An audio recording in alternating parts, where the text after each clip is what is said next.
চট্টগ্রাম কক্সবাজার ও ৩ পার্বত্য জেলায় কাটেনি জলাবদ্ধতা। সেনাবাহিনী বিজিবি ত্রাণ দিলেও অপ্রতুল। চরম দুর্ভোগে লাখ লাখ বাসিন্দা। মানে হাত বাজু দেখাই না পারে, রান্ধি না পারি, ভাগ না পারি। সহযোগিতা কি হয় না, পানি ডুবি বেগুন বাড়ি ঘর বেগুন ডুবি। রবিবার থেকে পানি বন্দি, বৃষ্টি হয়েছিল, আমার নিজের ঘরে ডুবে গেছে। জুলাই আন্দোলনে ওতপ্রোতভাবে জড়িত ছিলেন ঢাকা মেডিকেলের শিক্ষকরা। মন্তব্য প্রধানমন্ত্রীর। জনগণের আস্থা বিশ্বাস ফিরিয়ে আনতে মানবিক হওয়ার পরামর্শ। জুলাই আন্দোলনে কিভাবে ঢাকা মেডিকেল কলেজে প্রত্যেকটি চিকিৎসক, প্রত্যেক কর্মকর্তা কর্মচারী কিভাবে সেই আন্দোলনের সাথে ওতপ্রোতভাবে জড়িয়ে গিয়েছিলেন। সীমান্তে অব্যাহত বিএসএফ এর পুশিং চেষ্টা। জয়পুরহাট ও লালমনিরহাট দিয়ে ৬ জনকে ঠেলে দিতে চাইলে বিজিবির বাধা। চলছে পতাকা বৈঠকের প্রস্তুতি। ট্রাম্পকে গুপ্ত হত্যার চেষ্টা করছে ইরান। খোদ মার্কিন প্রেসিডেন্টের দাবি, পাল্টা জবাব দিতে হাজারের বেশি মিসাইলের হুমকি।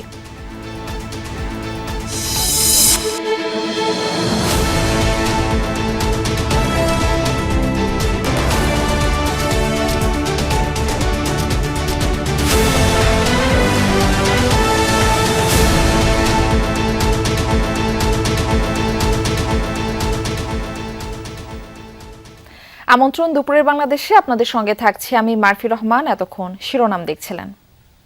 কয়েকদিনের টানা বৃষ্টি ও পাহাড়ি ঢলে ৩ পার্বত্য জেলা ও কক্সবাজারের জনজীবন বিপর্যস্ত। পানিবন্দী কয়েক লাখ মানুষ পড়েছেন চরম বিপাকে। সাঙ্গু, মাতামুহুরী ও বাঁকখালী নদীর পানি উপচে তলিয়েছে বান্দরবানের বেশিরভাগ নিম্নাঞ্চল। লাখ লাখ মানুষ ভুগছেন খাদ্য সংকটে। চট্টগ্রামের সাথে বন্ধ সড়ক যোগাযোগ। আশ্রয় কেন্দ্রগুলোতে প্রশাসন এবং দুর্গম এলাকায় সেনাবাহিনী ও বিজিবি ত্রাণ সহায়তা দিচ্ছে। বৈরী আবহাওয়ার কারণে কিছু এলাকায় পৌঁছানো যাচ্ছে না সহযোগিতা।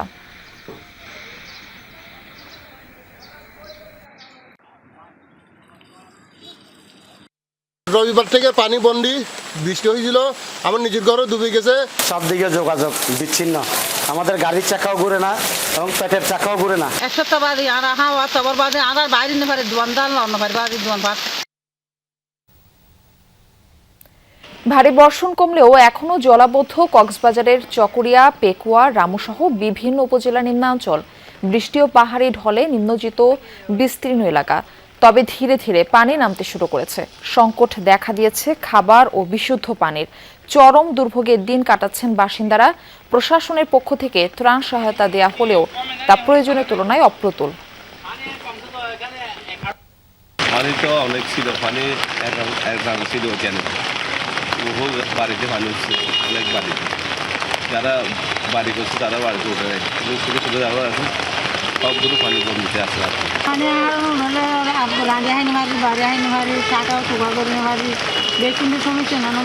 বাড়ি দেওয়ার একটা দেখি পানি বাদ নেওয়ার বাড়ি নেওয়ার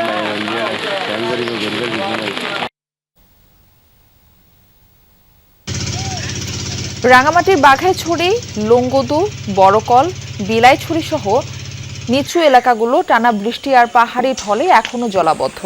বাঘাইছড়িতে পাহাড় ধসে রাস্তা বন্ধ হয়ে যাওয়ায় খাগড়াছড়ি, দীঘিনালা হয়ে ঢাকা ও চট্টগ্রামের সঙ্গে সড়ক যোগাযোগ বিচ্ছিন্ন।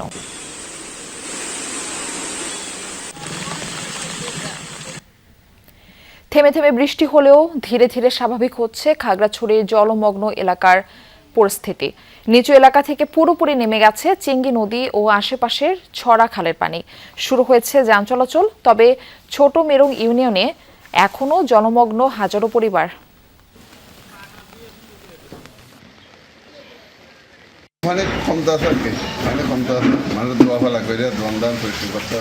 বাজারের পানি অবস্থা তো খারাপ, পানি তো পুরো বাজার পানি হয়েছে।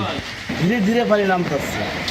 পানি নামে গেলে আমাদের ব্যবসায় সুযোগ সুবিধা পাবে। চট্টগ্রামের সাতকানিয়া থেকে আমাদের সঙ্গে যুক্ত হচ্ছেন আমাদের সহকর্মী রিয়াজ রায়হান। রিয়াজ, সাতকানিয়া থেকে পানি কতটা নামলো এবং দুর্গতদের কাছে পর্যাপ্ত ত্রাণ সহায়তা পাঠানো হচ্ছে কিনা বা পাঠানো সম্ভব হচ্ছে কিনা?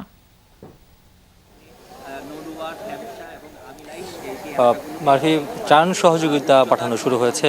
সরকারি বেসরকারি উদ্যোগে শুরু হয়েছে। সেনাবাহিনী সহ বিভিন্ন সংস্থা প্রতিষ্ঠান তারা নিয়ে যাচ্ছেন। এই যে বিলটি দেখতে পাচ্ছেন সেখান দিয়ে মূলত ঢ্যামসা, আমিলাইশ, চরতি এবং নলুয়া এই বেশ কয়েকটি ইউনিয়ন রয়েছে যেগুলো একেবারে প্লাবিত হয়েছে। যতটুকু চোখ যায় ততটুকু শুধু পানি আর পানি, অথচ এই বিলগুলো দিয়ে মূলত ফসলি জমি ছিল এবং সেখানে নৌকা ছাড়া কোনো যাতায়াতের কোনো সুযোগ নেই এবং নৌকা দিয়ে সবাই যাতায়াত করছেন।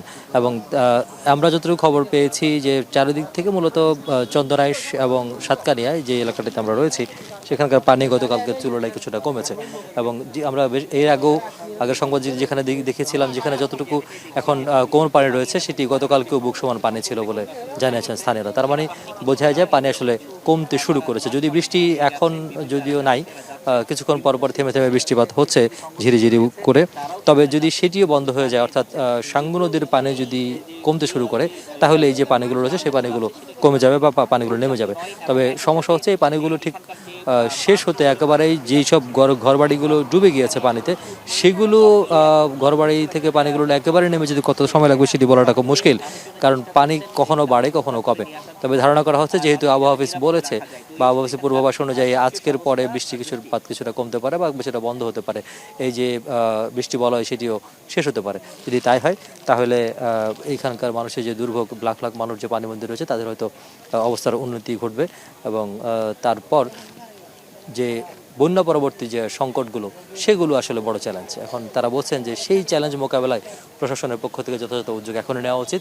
বিশেষ বিভিন্ন ধরনের স্বাস্থ্য ঝুঁকি বা স্বাস্থ্যগত সমস্যা যেগুলো তৈরি হয়, চর্মরোগ সহ নানা ধরনের রোগবাহী তৈরি হয়, সেগুলো মোকাবেলার জন্য এখন থেকে প্রস্তুতি নিলে এখনকার যে খাদ্য এবং পানি সংকটের যে দুর্ভোগ সেটি হয়তো লাঘব হবে পরবর্তীতে। কিন্তু স্বাস্থ্যগত ঝুঁকি যদি বেড়ে যায় তাহলে এই যে ভয়াবহ দুর্ভোগ সেটি আরও প্রলম্বিত হবে, আরো ভয়াবহ হবে। আপনাকে রিয়াজ ধন্যবাদ আমাদের সঙ্গে যুক্ত হবার জন্য। টানা বর্ষণে চট্টগ্রামের বাঁশখালীর বেশ কয়েকটি ইউনিয়ন প্লাবিত, বেশ কয়েকটি ইউনিয়নে পানিবন্দী কয়েকশো পরিবার। সবচেয়ে বেশি ক্ষতিগ্রস্ত ছনোয়া ইউনিয়নের 1, 2 ও 3 নম্বর ওয়ার্ডের বাসিন্দারা। ভেঙে গেছে ঘর, ভেসে গেছে ফসলি জমি ও চাষের মাছ।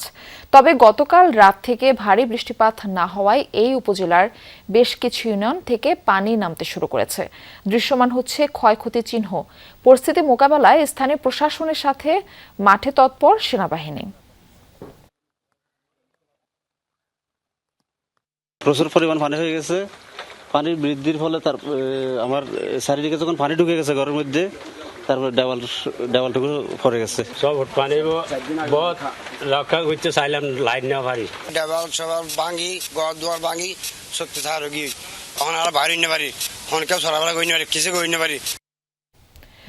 সাম্প্রতিক প্রাকৃতিক দুর্যোগে যেসব এলাকার কৃষকরা ক্ষতিগ্রস্ত হয়েছেন তাদের তালিকা করে সহায়তা দিবে সরকার, এমনটা জানিয়েছেন কৃষি ও প্রাণী সম্পদ মন্ত্রী আমিন উর রশিদ। সকালে কুমিল্লা টাউন হল মাঠে বৃক্ষ মেলার উদ্বোধনী অনুষ্ঠানে তিনি এসব কথা বলেন। বৃক্ষরোপণ কর্মসূচিতে অনিয়ম নিয়ে প্রধানমন্ত্রীর অসন্তোষ প্রসঙ্গে মন্ত্রী বলেন, দীর্ঘদিনের লুটপাটের অভ্যাস এখনো যায়নি। সবাইকে সতর্ক করে বলেন, বৃক্ষরোপণ কর্মসূচি কতটা অগ্রগতি হলো তা নিজেই তদারকি করেন প্রধানমন্ত্রী, তাই অনিয়মের কোনো সুযোগ নেই। অনুষ্ঠানে উপস্থিত ছিলেন সিটি কর্পোরেশনের প্রশাসক, জেলা প্রশাসক, পুলিশ সুপার সহ রাজনৈতিক দলের নেতারা। যারা যারা ক্ষতিগ্রস্ত হয়েছে সরকার তাদের সাথে সহযোগিতার হাত বাড়ানোর জন্য প্রস্তুত আছে। ওইভাবে আমাদের এগিয়ে যাচ্ছি, আমরা লিস্ট আমাদের তৈরি হয়ে যাচ্ছে। বৃষ্টি কমে আসায় শেরপুরে প্লাবিত এলাকা থেকে কমছে পানি।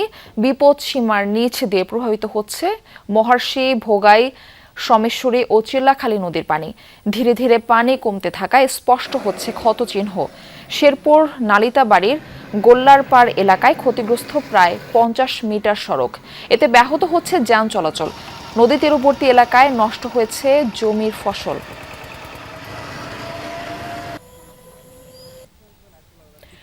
হবিগঞ্জে খোয়াই নদীর বাঁধ ভেঙে প্লাবিত 20টি গ্রাম থেকেও ধীরে ধীরে পানি কমছে, তবে দুর্ভোগ কাটেনি এখনো। পাওবো জানিয়েছে, নতুন করে ভারী বৃষ্টি না হলে দ্রুতই পরিস্থিতি স্বাভাবিক হবে। বর্তমানে জেলার সবকটি নদীর পানি বিপদসীমার নিচ দিয়ে প্রবাহিত হচ্ছে। ক্ষতিগ্রস্ত বাঁধ মেরামতের কাজ চলমান।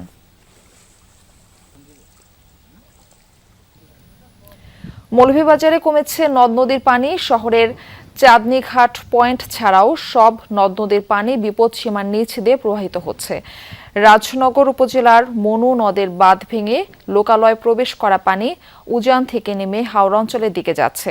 নিম্নাঞ্চলের কিছু বাড়িঘর, ফসলি মাঠে এখনো পানি রয়েছে, তবে বৃষ্টিপাত কমে যাওয়ায় দ্রুত নামছে পানি। প্লাবিত এলাকা থেকে পানি নামার জুলাই আন্দোলনে ওতপ্রোতভাবে জড়িত ছিল ঢাকা মেডিকেলের চিকিৎসকরা। তারা জনগণের পরম বন্ধু, ভরসার জায়গা, এমন মন্তব্য করে প্রধানমন্ত্রী তারেক রহমান আশা করেছেন চিকিৎসা সংক্রান্ত নেতিবাচক বিষয়গুলো দিন দিন কমে আসবে। ঢাকা মেডিকেল কলেজের ৮১তম প্রতিষ্ঠা বার্ষিকীর অনুষ্ঠানে যোগ দিয়ে প্রধানমন্ত্রী আরও বলেন, স্বাস্থ্যসেবা জনগণের দোরগোড়ায় পৌঁছে দিতে কাজ করছে সরকার। জেলা উপজেলার হাসপাতালগুলোর সক্ষমতা বাড়াতে নেওয়া হয়েছে নানা পদক্ষেপ। এ সময় বিশেষজ্ঞ চিকিৎসকদের প্রান্তিক পর্যায়ে সেবা দেওয়ার আহ্বান জানান তারেক রহমান।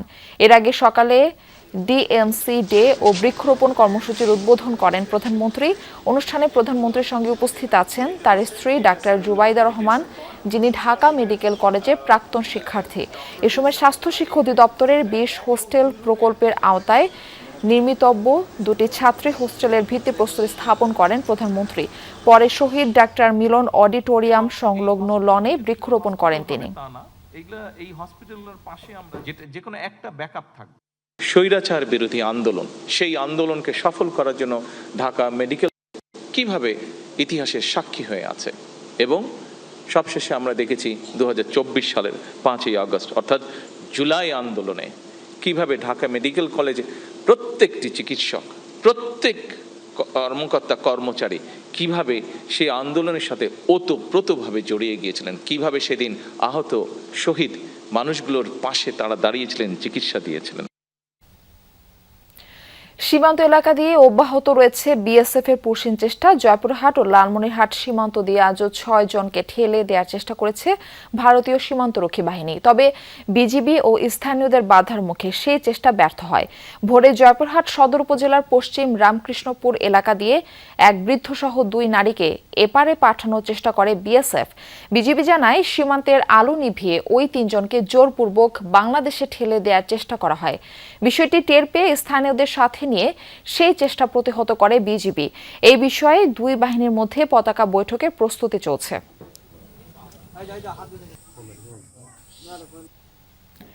এদিকে লালমনিরহাটের পাটগ্রাম সীমান্ত দিয়ে 3 নারীকে পুশিনের চেষ্টা করেছে ভারতীয় সীমান্তরক্ষী বাহিনী।